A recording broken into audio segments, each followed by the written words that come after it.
Mes chers amis, je voudrais vous parler aujourd'hui du travail sur soi qu'il convient d'effectuer le jour de Tisha B'Av.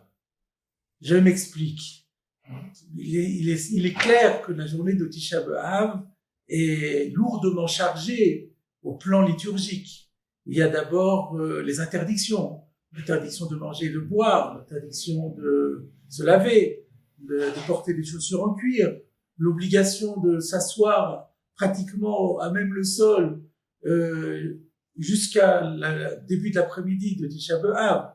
Et tout ceci concourt bien entendu à créer une ambiance de deuil. Et à cela s'ajoute la lecture de Megillat Eicha, les lamentations de Jérémie et toutes les keynotes, toutes les élégies que nous récitons le soir de Tisha B'Av et le lendemain, la journée, pendant la matinée, toute la matinée de Tisha B'Av, du 9 Av, tout cela crée évidemment une ambiance de chagrin, de tristesse, de deuil. Mais cela n'est pas suffisant. Nous avons aussi l'obligation de réfléchir, de penser à la signification de ces comportements, enrichir ces comportements par la réflexion et également par un travail sur soi, un travail spirituel intérieur. Et c'est donc de cela dont je voulais vous entretenir aujourd'hui. Tout d'abord, la première des choses, il faut prendre conscience que toutes ces règles dont nous avons parlé qui concourent à créer une atmosphère de deuil, c'est une obligation formelle instituée par nos sages et qui, comme cela est inscrit dans la Mishnah de Ta'anit. Dans le traité Ta'anit, la Mishnah, page 26b, nous enseigne que déjà pendant la semaine qui précède le 9 Av et ensuite particulièrement le jour du 9 Av, nous avons un rituel de deuil à respecter. Quelle est la signification? Le Talmud, à l'avant-dernière page du traité Ta'anit, nous montre à quel point cette obligation est importante, à quel point il est important de respecter cette obligation. Voilà ce que nous dit le Talmud. Kol hamitabel al Yerushalayim zoche v'ro'eh b'simchata. Celui qui prend le deuil de Jérusalem méritera de voir, d'assister à sa joie, c'est-à-dire à la joie de la reconstruction. Celui qui n'accomplit pas ce rituel du deuil à l'occasion de Jérusalem, en pensant à la destruction de Jérusalem, eh bien celui-là ne méritera pas d'assister, de participer, de contempler la ville de Jérusalem lorsque viendra le temps de l'allégresse. Cet enseignement est déduit d'ailleurs d'un verset bien connu de Yeshayahu, le chapitre 66, verset 10, où le prophète Isaïe nous dit Simchu et Yerushalayim v'giluba kol ohavea, c'est-à-dire réjouissez-vous avec Jérusalem, soyez dans l'allégresse grâce à elle ou par elle, vous tous qui l'aimez. Et écoutez bien la suite. Sisu ita masos réjouissez-vous avec elle, vous tous qui prenez le deuil pour elle. Et donc la Gemara a compris, ceux qui acceptent de prendre le deuil, alors ceux-là, ils vont pouvoir se réjouir. Et on comprend que, à contrario, ce ne sera pas le cas. Voilà donc la gravité, l'importance de ces règles de deuil. Et maintenant, il faut comprendre pourquoi. Pourquoi c'est si important? Pourquoi Chazal, pourquoi nos maîtres tiennent tant à ce que nous entretenions, année après année, ce deuil d'une fois l'an envers Jérusalem. On peut dire qu'il y a dans ces manifestations de deuil 3 composantes. La première, c'est qu'on exprime ainsi la prise de conscience de l'immensité de la perte qui a consisté ou qui a constitué pour le judaïsme et pour tout le peuple juif la destruction du temple, la destruction de la ville de Jérusalem. Immensité de la perte. Deuxième composante, le désir passionné que la reconstruction puisse arriver et que tout ce qui a été détruit puisse être reconstruit. Le troisième élément, qui n'est peut-être pas le moindre, c'est aussi la confiance que ce jour de reconstruction arrivera nécessairement. Et pourquoi est-il important d'avoir en tête ces trois éléments? Parce que ces trois éléments, donc je répète, prise de conscience de l'immensité de la perte, désir passionné de reconstruction, foi dans l'avenir, dans l'avènement de cette reconstruction, ce sont ces trois facteurs qui permettront justement à cette reconstruction, à cette rédemption de survenir. C'est la condition même de la réalisation de la Géoula. Et c'est pourquoi c'est fondamental. Et nos Chachamim ont toujours insisté sur le fait qu'il ne faut jamais désespérer de la Géoula et qu'à contrario, celui qui désespère de la Géoula commet un péché très grave qui nous éloigne justement de cette délivrance. Et d'ailleurs, pour illustrer cela, il y a un moyen très simple de s'en persuader, de s'en convaincre. N'oublions pas que la première catastrophe qui s'est abattue sur le peuple juif un jour de 9 Av, c'était quoi? C'était l'épisode des explorateurs dans la Torah. À cause de la faute des explorateurs, toute la génération des Béné Israël qui étaient sortis d'Égypte, les 600 000 hommes, sans compter leurs femmes et leurs enfants, qui étaient, peut-être pas les enfants, mais en tout cas tous ceux qui étaient déjà bar mitzvah au moment de la sortie d'Égypte, toute cette génération est morte dans le désert par la faute des explorateurs. Et quelle était la faute des explorateurs? Ils ont désespéré de la Géoula. La Géoula, en l'occurrence, c'était la conquête d'Israël. Ils ont dit, nous n'y arriverons pas, ki chazaku mimenu, ils sont trop forts pour nous, ils sont même plus forts que Dieu, on désespère, on pourra pas rentrer. C'était ça la faute. Désespérer de la Géoula éloigne de la Géoula. Et voilà pourquoi il est important donc de réfléchir et d'entretenir la signification de tous ces comportements de deuil que nous mettons en pratique le jour de Tisha B'Av. Mais il y a une dimension supplémentaire dans ces manifestations de deuil. C'est aussi une autre prise de conscience. C'est la prise de conscience que toutes les souffrances qu'a endurées le peuple d'Israël tout au long des générations et depuis justement la destruction du temple, du premier temple, et la destruction de la ville de Jérusalem qui l'a accompagnée, elle est consécutive au péché qui avait été commis par nos ancêtres. Et que pour faire venir la reconstruction, il y a une nécessité de réparer les fautes commises par les ancêtres. Et donc il y a de notre part une exigence de teshuva.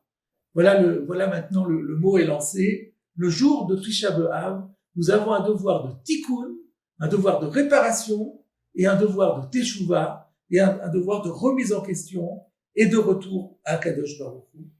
Nous comprenons dans cet esprit un enseignement du Talmud de Jérusalem sur le traité Yoma, Perek Aleph Halacha Aleph, c'est-à-dire le tout premier enseignement du traité qui dit Kol Dor Shelon Ivne Bet Hamikdash Beyamav, toute génération qui n'a pas mérité d'assister à la reconstruction du Bet Hamikdash du temple, Ma'ale Alav Akatuv Keilu Ichrivo. Le verset lui impute la responsabilité comme si c'était lui qui l'avait détruit.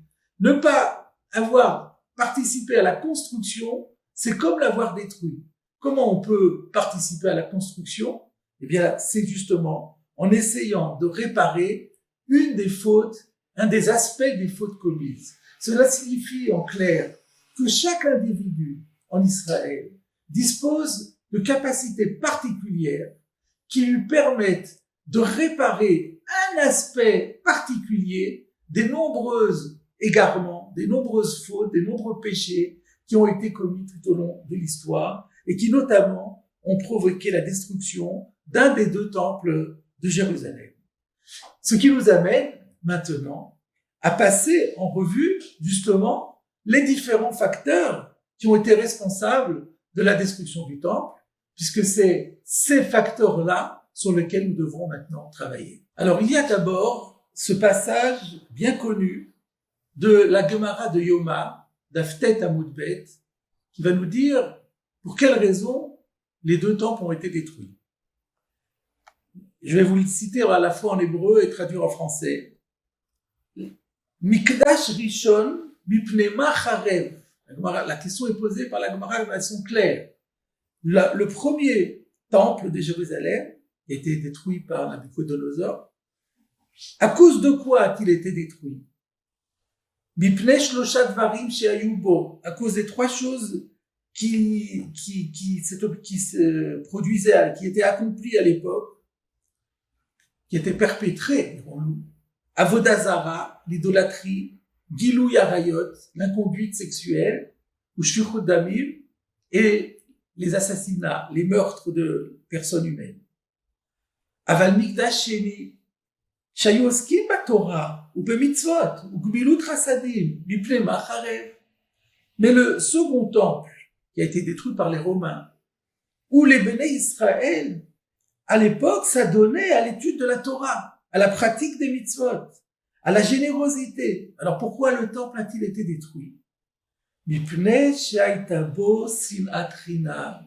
Parce qu'il y avait, à ce moment-là, au sein du peuple d'Israël, sinat chinam, la haine gratuite.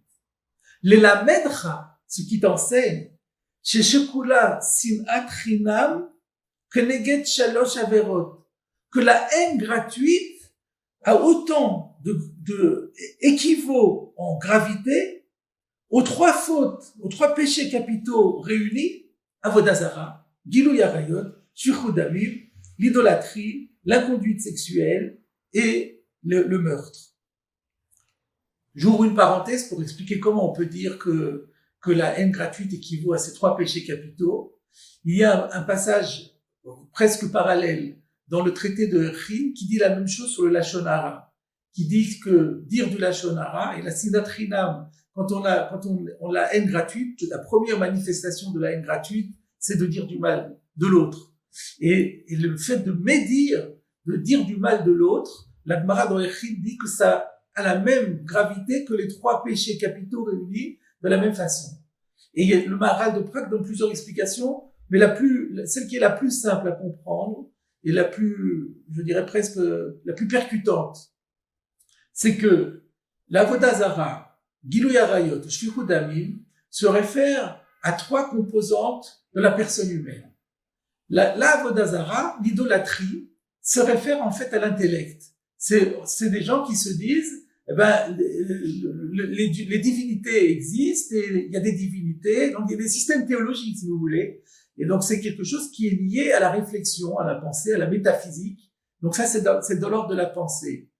La Shfichut Damim, c'est de l'ordre de la vie biologique. On met fin à la vie biologique de quelqu'un.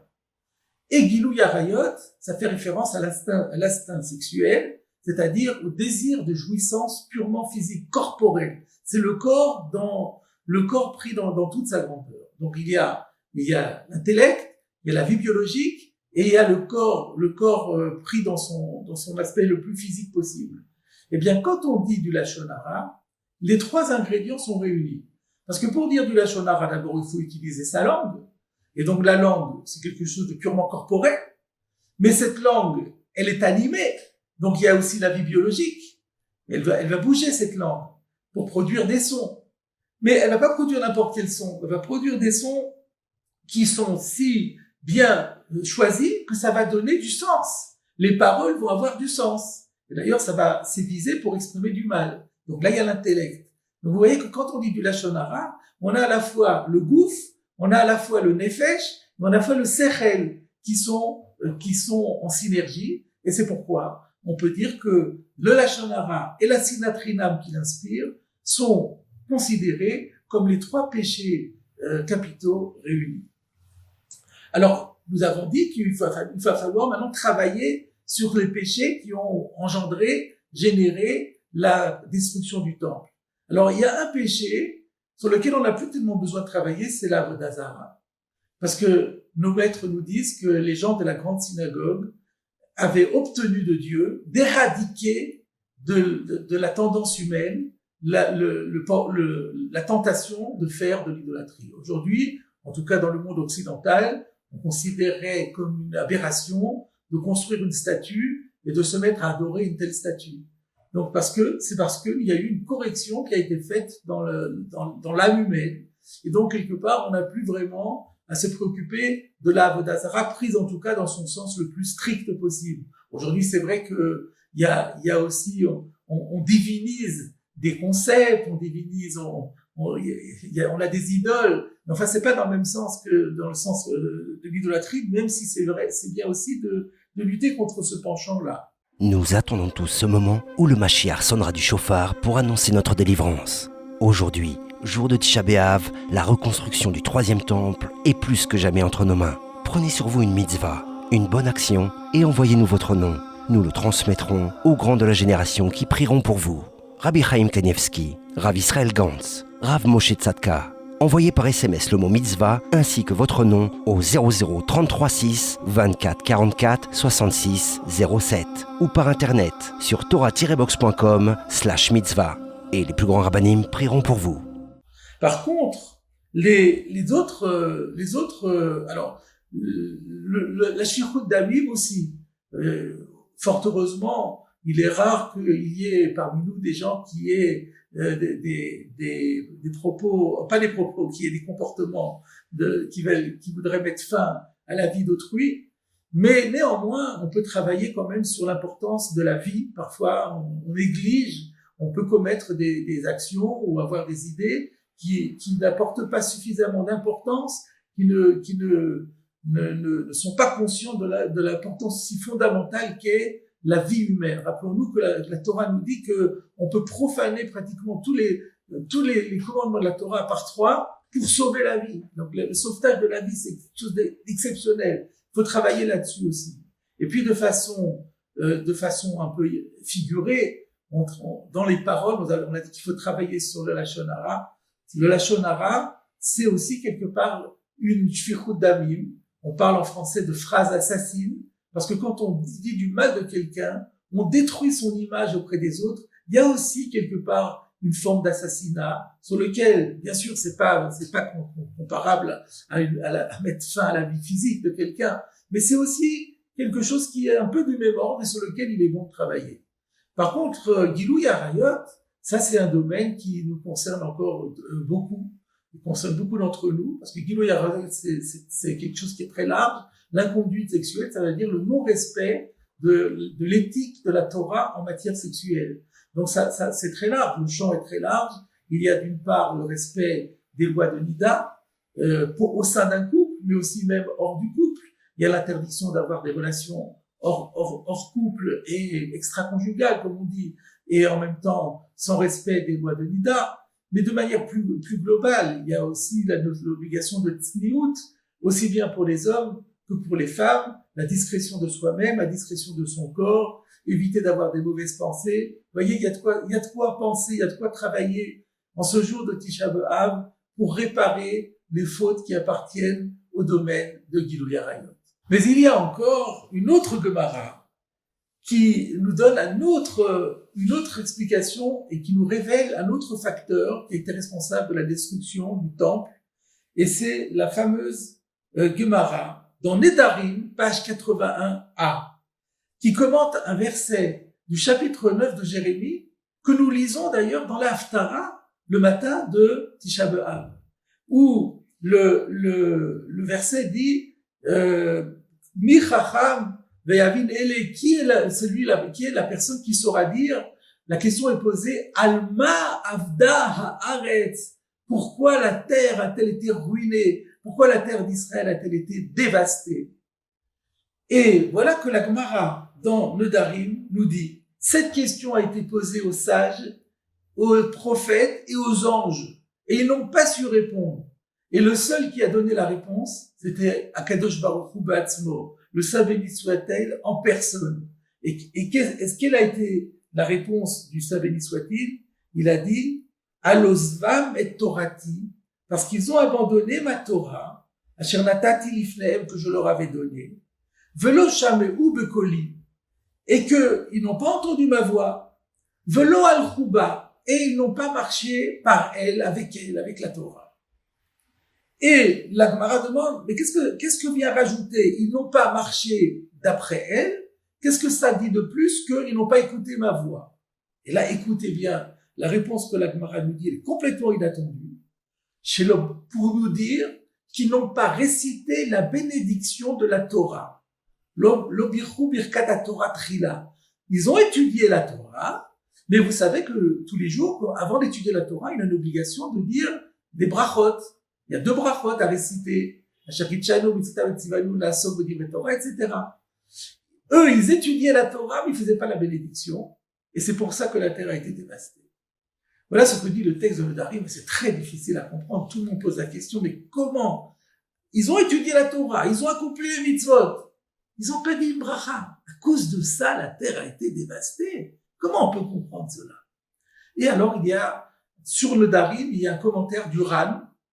Il n'y a pas de commentaire de Rashi sur ce traité. Alors, à la place, il y a un commentaire du Ran, qui est Rabbeinu Nissim de Barcelone, au Moyen-Âge, qui dit, j'ai trouvé un écrit inédit d'un grand maître espagnol, le fameux Rabbeinu Yonah de Gérone. Et voilà ce que dit Rabbeinu Yonah.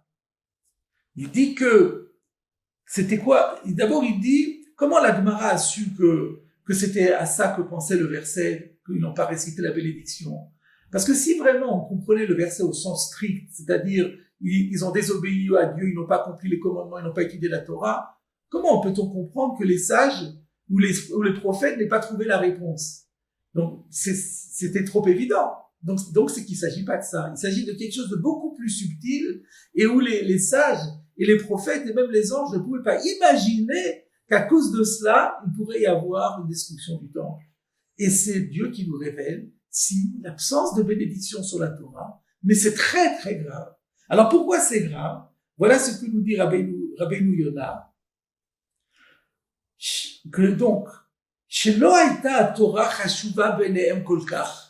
le fait qu'ils n'ont pas récité de bénédiction sur la Torah prouve que la Torah n'était pas tellement importante à leurs yeux pour qu'elle justifie une bénédiction. Ils ne l'étudiaient pas de manière désintéressée. Et c'est la raison pour laquelle ils méprisaient la bénédiction. Et c'est cela, quand on dit chez Lo al-Khuba, ils n'ont pas marché par elle, ça veut dire ils n'ont pas eu son intention, ils n'ont pas eu ce désintéressement qui était prescrit par Akadosh Baruch Hu. Et le Ran conclut en disant Elou divrei Rav Chassid Zal, ce sont les propos du Rav Chassid, Vehem Naim, ce sont des beaux propos, Reuyin le Mishamaram, qui conviennent à celui qui les a dit. Quelle est donc l'explication? Quel est le sens profond de ce que nous dit Rabbeinu Yonah? Le fait de ne pas avoir récité de bracha était révélateur d'une approche de l'étude de la Torah qui était complètement faussée. Moi, j'aurais proposé de dire que ils étudiaient la Torah comme une science, comme quelque chose de très intéressant, comme quelque chose d'intellectuel, qui donne un ravissement intellectuel, mais sans le caractère religieux qui est attaché. Il n'y avait pas cette notion que quand on étudie la Torah, on accomplit une mitzvah. Rappelons-nous que la Mishnah nous dit dans PA, Talmud Torah que neged kulam. L'étude de la Torah équivaut à l'ensemble de tous les autres mitzvot réunis. Ça, il n'y avait pas. Pour eux, c'était une super science, hyper intéressante, mais la dimension religieuse n'y était pas. Voilà comment on peut comprendre. Et il y a aujourd'hui encore des gens qui s'intéressent à l'étude du Talmud, mais à cause de la gymnastique intellectuelle. Non, c'est pas ça du tout. C'est pas ça du tout. Le Beit Hadash est un commentaire d'un auteur, le Tour, sur les Orach Chaim. Lorsque le Tour Orach Chaim rapporte ce traité du Talmud et nous dit qu'il faut réciter, à quel point c'est important de réciter la bénédiction de la Torah, eh bien, le Beit Hadash nous explique qu'en vérité, c'est encore plus profond que cela. Pourquoi la Torah nous a-t-elle été donnée? Pourquoi Dieu nous demande-t-il d'étudier la Torah? Parce que quand on étudie la Torah, notre neshama, notre âme, elle s'attache à la sainteté de la Torah. La sainteté de la Torah finit par faire partie de son propre être. Et lorsque la sainteté de la Torah fait partie de son être, c'est la Shekhinah, c'est-à-dire la présence divine elle-même qui vient s'intégrer à notre personnalité. Et de cette façon, nous faisons descendre la Shekhina qui était initialement dans le ciel, nous la faisons descendre en bas et on crée un pont entre la terre et le ciel. Tout cela grâce à l'étude de la Torah. Et ça, à l'époque, ils avaient complètement perdu de vue et c'est pour ça que c'était très grave parce qu'ils ont éloigné Dieu. Ils ont fait, ne permettant pas à Dieu de rentrer dans le monde d'ici-bas, donc ils ont fait sortir Dieu du monde d'ici-bas et donc du coup le temple n'avait plus de raison d'être, le temple s'est écroulé. Voilà ce que nous dit le Beit Hadash. Voilà mes chers amis, je rajouterai à cela encore, donc il y a cette notion de prendre en conscience l'importance de l'étude. Je rajouterai à cela une dimension complémentaire, c'est la dimension du Bitul Torah. Il est fondamental de tirer parti de chaque moment libre que nous avons pour étudier la Torah. Nous avons vu que la Torah est tellement importante que, eh bien, il faut ne jamais perdre un seul moment disponible pour l'étude de la Torah.